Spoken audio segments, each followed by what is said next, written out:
But the mermaid is actually me because I was named after a mermaid and after a 90s movie, the movie Splash. My parents, like, they love the name Madison. They wanted an M name.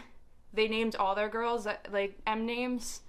But they wanted Madison for me because it was super New York, and it really, like, suits my personality. And the movie, if you're not, like, familiar with the movie Splash, it's about a mermaid who washes up, like, ashore in New York City, and, like, she finds herself in the city, and there's a lot of people who are mean to her, and she falls in love, but at first, like, she's having, like, an identity crisis. She doesn't even know, like, what she's doing there, like, where she belongs, but she stumbles across Madison Ave, and she names herself Madison. And I see Harry up on the trampoline, earning all the cattle, catching up on a magazine. It seemed that life had just begun, and I hear Harry talking about all the ifs and buts. Hello. Hello. All right. So does anyone want this? Yes. What is it? Yes. What is it? They give me an extra one, but I don't have a straw. Sorry. Look at that free coffee. Just open it. She goes, how am I going to drink it? It's a really funny story. It kind of just, like, fell into my lap.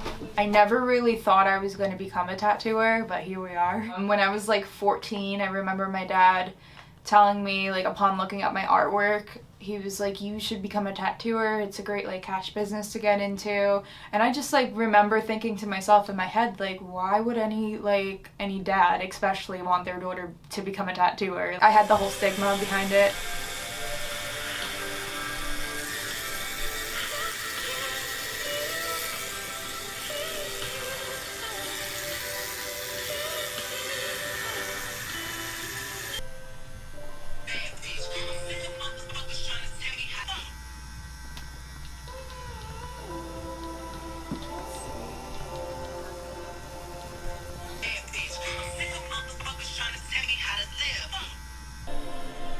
Figured the sound was fitting. Looks good. Thanks. I'll come in a little and do some more. Alrighty. I kind of like fell into my apprenticeship blindly. I had never really, like, been tattooed at any other shop. Looking back, like, that's the one thing I can say going forward, like, to any, like, young girl, like, especially who wants to get into this industry. It's really scary. You're dealing with a lot of different characters, and you have to have really thick skin too on top of it, like, trying to put your work out there, trying to, like, permanently put your work on people's skin and, like, have them wear it all the time. Like, you have to have tough skin. People are gonna rip you apart. The due date's February 7th, is what you told me. Exactly. So Exactly. Yes. I need to pay $182 for my February 7th payment. Exactly. Okay. I will pay it then. Over the years, and I believe because of certain TV shows, things have changed, and there are a lot more women-owned tattoo shops and a lot more women in the industry. It's not as rare as it used to be. Back in early 2000, it was predominantly male. I think a lot of people had the preconceived notion that all tattoo shops were biker shops. I work from, like, realistic things, like, just say, like, different types of flowers, butterflies, like, different, like, insect species. I like to, like, pull from, like, realistic photography.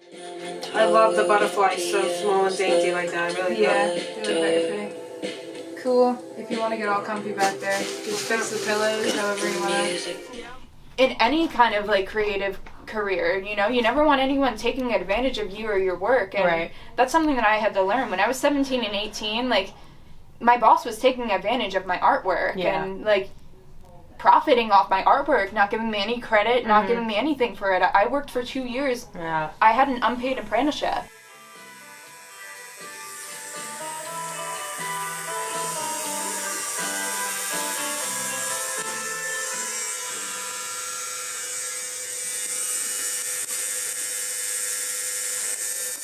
Text Daddy and have him make me a cup of coffee and bring it back with me. Well, Diane's going to look at To get hair straightener. hair straightener. Oh, okay. Look that Ooh.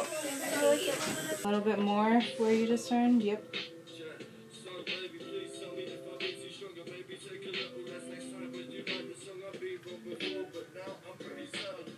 People will come in and they look at her, and some people will judge a little bit, but once she shows her artwork and she speaks, she kind of seals the deal with them.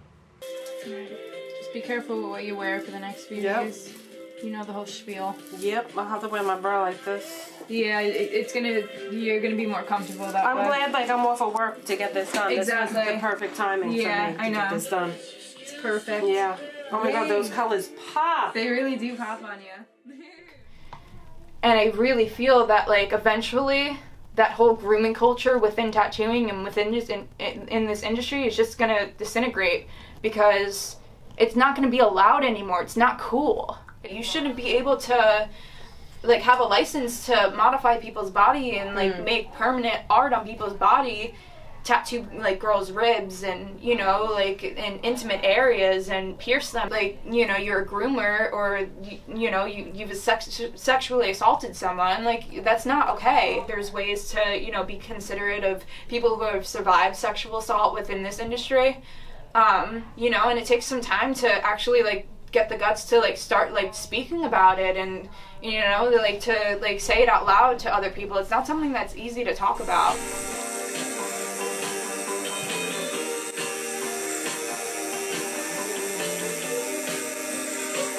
It was a really hard time in my life, but I came out much stronger from then, and that's another reason why I have resilient tattooed on me. That's another reason why I always embark on resilience, because I feel like in the past few years, that's something that I've always like reminded myself of, like my resilience, how far I've come, how much stronger I've gotten. Like every time I got knocked down, every time I stood up, I was just resilient. Despite what's going on, my superpower is my resilience.